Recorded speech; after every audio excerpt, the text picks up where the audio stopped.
Om Swastiastu, saudara mahasiswa dimanapun berada. Semoga selalu dapat dalam kondisi yang sehat di tengah pandemi COVID-19 saat ini.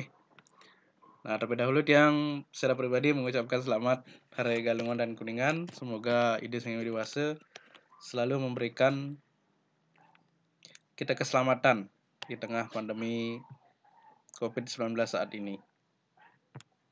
Nah, untuk pertemuan hari ini, saya akan melanjutkan pembahasan materi mengenai evaluasi dan asesmen pembelajaran. Nah, di mana kalau berbicara asesmen itu erat kaitannya dengan evaluasi. Nah, kalau berbicara evaluasi pasti erat juga kaitannya dengan penilaian. Nah, jadi kedepannya dalam mata kuliah evaluasi dan asesmen pembelajaran di sini kita akan belajar mengenai bagaimana cara membuat kisi-kisi soal, kemudian membuat soal, bagaimana cara menilainya, dan sebagainya yang berkaitan dengan asesmen atau dalam hal ini penilaian. Nah, mengenai topik bahasan kita hari ini yang pertama adalah mengenai pengertian atau hakikat dari asesmen pembelajaran, kemudian tujuan dan fungsinya, kemudian ada penilaian tes dan non-tes, ada penilaian autentik. Baik, kita lanjut saja langsung. Nah, di sini seperti yang Tiang bilang tadi, apakah sih itu evaluasi atau asesmen pembelajaran? Nah, pada konteks pembelajaran, evaluasi itu merupakan unsur terpenting dalam upaya mewujudkan pembelajaran yang bermakna dan berkualitas. Nah, jadi di sini bagaimana cara kita mengetahui bahwa pembelajaran yang sudah kita lakukan itu berfaedah bagi para siswa kita nantinya. Seperti itu. Jadi, keberhasilan kita dalam hal mengajar itu seperti biasa pasti akan memberikan kita penilaian dalam hal ini soal-soal. Nah, ada juga dengan melihat keaktifan dari siswa. Nah, untuk di tengah pandemi COVID-19 saat ini, jujur saja yang pribadi sangat susah melakukan penilaian kepada siswa itu berdasarkan sikapnya. Jadi karakternya itu sangat susah kita menilai karena contohnya seperti ini. Ketika kita memberikan soal ulangan kepada siswa, nah ketika mereka di rumah, kita kan tidak tahu apakah mereka memang mengerjakan sendiri atau ada bertanya mengenai jawabannya kepada saudara-saudaranya seperti itu, atau orang tuanya. Nah, berbicara dengan evaluasi di sini ada 3 istilah-istilah yang sangat berkaitan. Yaitu yang pertama adalah adanya pengukuran. Nah, pengukuran di sini adalah penetapan angka terhadap satu objek yang bersifat kuantitatif. Nah, kalau pengukuran di sini biasanya penilaian atau pengukurannya itu berupa angka. Kemudian kalau penilaian itu adalah pemberian arti atau nilai atau pengambilan suatu keputusan. Nah, jadi penilaian ini merupakan kesimpulan kita ya mengenai pengukuran yang sudah dilakukan.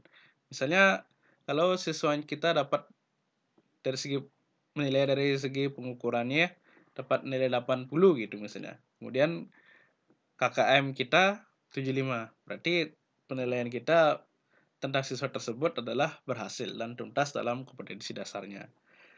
Kemudian ada istilah lagi yaitu assessment. Assessment itulah proses pengumpulan informasi secara sistematis tentang berbagai komponen pendidikan, konteks, input, proses, dan produk. Nah, di sini ada peta konsep. Evaluasi sebagai bagian dari proses pembelajaran di sini memiliki tujuan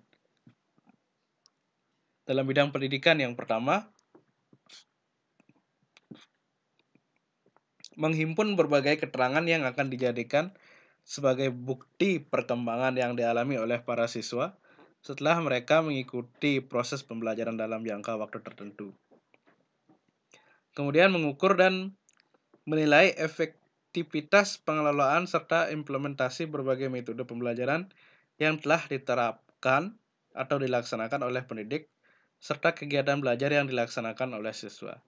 Nah, dalam hal ini secara umum tujuan evaluasi itu adalah mengevaluasi siswa itu sendiri dan mengevaluasi gurunya, seperti itu. Kenapa gurunya perlu mengevaluasi dirinya sendiri? Karena seperti yang saudara-saudara ketahui, bahwa metode dan strategi pembelajaran yang ada dalam dunia pendidikan saat ini sangatlah banyak. Jadi pada kelas-kelas tertentu, metode-metode yang digunakan keberhasilannya pasti akan berbeda-beda, seperti itu. Nah, di sini juga ada lagi pada konsep untuk evaluasi pembelajaran.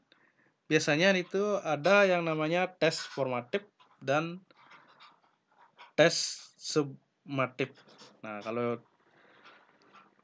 tes formatif ini berupa evaluasi formatif, itu evaluasi yang disajikan di tengah program pengajaran untuk memantau kemajuan belajar siswa. Kemudian kalau evaluasi summatif itu adalah evaluasi yang dilakukan pada setiap akhir atau satuan waktu yang di dalamnya tercakup lebih dari satu pokok bahasan dan dimaksud untuk mengetahui sejauh mana peserta didik telah dapat berpindah dari suatu unit ke unit berikutnya.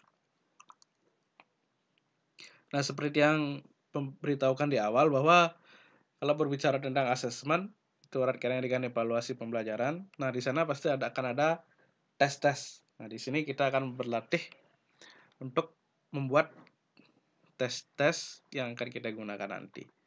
Nah, apalagi pada perkembangan pendidikan sekarang ini, bahwa bentuk-bentuk soal itu dianjurkan untuk menggunakan soal yang berbasis nalar. Jadi peserta didik kita itu dibuat untuk menggunakan nalar mereka supaya bisa menyelesaikan permasalahan-permasalahan yang ada, khususnya dalam hal menjawab soal itu. Jadi dalam soal itu akan ada memerlukan analisis baru bisa menjawabnya, seperti itu. Nah, itu tadi tentang tujuan umum. Kalau tujuan khususnya itu yang pertama adalah memperbaiki dan meningkatkan prestasi, sudah pasti ya. Karena dalam hal ini penilaian, misalnya ada salah satu peserta didik kita berikan nilai 60. Nah, di sana pasti mereka akan mengevaluasi dirinya sendiri. Bagaimana caranya meningkatkan minat belajarnya supaya nilainya naik. Selanjutnya mencari dan menemukan berbagai faktor penyebab keberhasilan maupun ketidakberhasilan siswa. Kemudian memberikan umpan balik terhadap proses belajar mengajar. Nah, di sini kalau mencari dan menemukan berbagai faktor, di sini memang perlu ilmu psikologis untuk guru ya.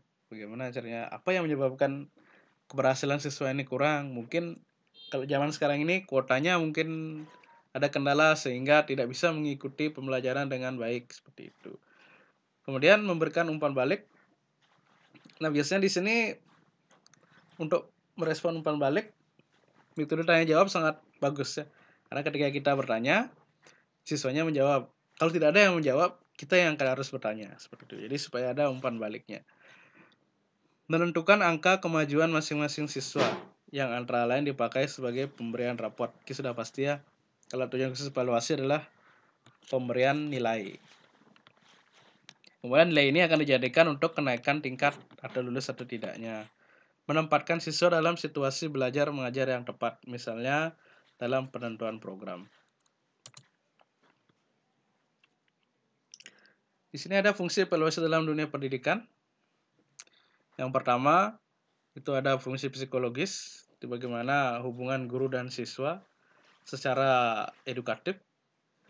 Apakah gurunya sudah mengajarkan pembelajaran berbasis pendidikan kepada siswanya. Kemudian fungsi sosiologis, mampu hidup bermasyarakat. Jadi ilmu-ilmu yang kita ajarkan kepada siswa, mampukah siswa tersebut menerapkannya nanti kepada di dunia masyarakat, seperti itu. Kemudian fungsi didaktis dan metodis, membantu guru memperbaiki hasil pembelajaran. Seperti yang Tiang bilang tadi, mengevaluasi diri sendiri. Gurunya juga harus dievaluasi. Kemudian fungsi administratif, bahan laporan akuntabilitas pada pihak terkait. Sudah pasti karena kita bekerja dalam suatu lembaga, pasti atasan akan meminta laporan pembelajaran kita seperti itu. Kemudian fungsi selektif menentukan status peserta didik. Nanti maksudnya adalah apakah mereka bisa naik kelas atau tidak seperti itu. Nah, lanjut di sini ada penilaian tes dan non tes. Nah, kalau tes di sini adalah suatu prosedur yang dilakukan secara sistematis untuk mengukur bagian dari tingkah laku seseorang. Nah, di sini ada jenis-jenis tes. Yang pertama itu dilihat dari segi materi yang diukur, itu ada tes fisik dan tes psikologis. Kalau dilihat dari segi pelaksanaannya itu ada tes tertulis, tes lisan dan tes unjuk kerja. Kemudian dari segi baku tidaknya satu tes itu ada tes baku dan tes buatan guru. Kemudian ada dari bentuk soal itu ada isi dan objektif. Kemudian dilihat dari segi fungsinya itu ada formatif, sumatif, dan penempatan tes diagnostik. Nah, dalam hal penilaian non-tes di sini seorang guru harus mampu mengamati siswanya. Jadi dalam hal ini penilaian non-tes itu tidak hanya penilaian dilakukan dalam hal pemberian soal saja, tidak. Jadi guru juga harus mengamati. Mengamati di sini masuk ke dalam observasi. Jadi si gurunya itu harus mengobservasi di siswa itu sendiri. Kemudian ada wawancaranya, baru ada menggunakan kuesioner. Nah, kalau penilaian autentik di sini jenisnya itu ada penilaian proyek, kemudian ada penilaian portofolio, penilaian unjuk kerja, dan penilaian produktif. Nah, berbicara dengan penilaian autentik sendiri itu merupakan penilaian kita dalam bidang keterampilan ya. Jadi dalam hal menilai keterampilan siswa itu pasti memerlukan yang namanya penilaian proyek, portofolio, penilaian unjuk kerja, dan penilaian produk seperti itu. Kemudian ada lagi penilaian autentik itu mencakup ranah sikap. Nah, yang ini yang tadi bilang ya. Nah, apakah sih tujuan penilaian autentik itu sendiri? Nah, yang pertama itu perencanaan penilaian peserta didik sesuai dengan kompetensi yang akan disampaikan berdasarkan prinsip-prinsip penilaian. Kemudian pelaksanaan penilaian peserta didik secara profesional, terbuka, edukatif, efektif, efisien, sesuai dengan konteks sosial budaya. Nah, di sini dalam pengembangan penilaian kita ada juga mengikuti konteks sosial dan budaya. Kemudian pelaporan. Pelaporan yang di sini harus secara objektif, akuntabel, dan informatif. Nah, terus kaitan asesmen dengan pembelajaran itu digambarkan seperti berikut. Nah, di sini ada sebuah bagan. Ini pokok materinya itu berulang ya. Jadi dimulai dari proses pembelajaran, kemudian melakukan asesmen, melakukan analisis dan umpan balik, kemudian melakukan rencana pembelajaran lagi, melakukannya dalam proses pembelajaran, dan terus seperti itu. Jadi terus berputar kaitannya di sini.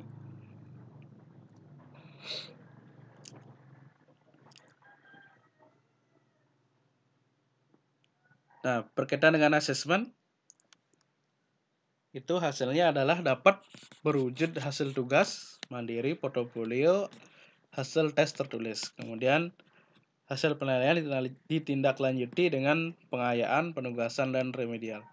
Dalam hal ini, ketika siswa kita sudah berhasil dalam menyelesaikan atau bisa dikatakan tuntas, nah di sana tidak mesti siswanya itu dibebaskan seperti itu. Akan diberikan suatu pengayaan, jadinya memperkaya pokok-pokok pembahasan yang sudah kita buat. Kalau siswanya belum tuntas ya dia lakukan remedi, mengulang. Selanjutnya penilaian dilakukan terhadap proses belajar. Dilakukan saat kegiatan berlangsung dan terhadap produk hasil belajar. Nah, di sini penilaiannya ketika kita mau melakukan penilaian itu bisa ketika bertemu langsung, atau bisa dengan memberikan mereka tugas tidak terstruktur, jadinya tugas itu tidak mesti dikumpul pada hari itu. Jadi ditentukan batas waktunya. Nah, baik, untuk materi kuliah hari ini yang cukupkan sampai demikian. Mohon maaf bila ada salah kata. Kita akhiri dengan Parama Santi. Om Santi Santi Santi Om.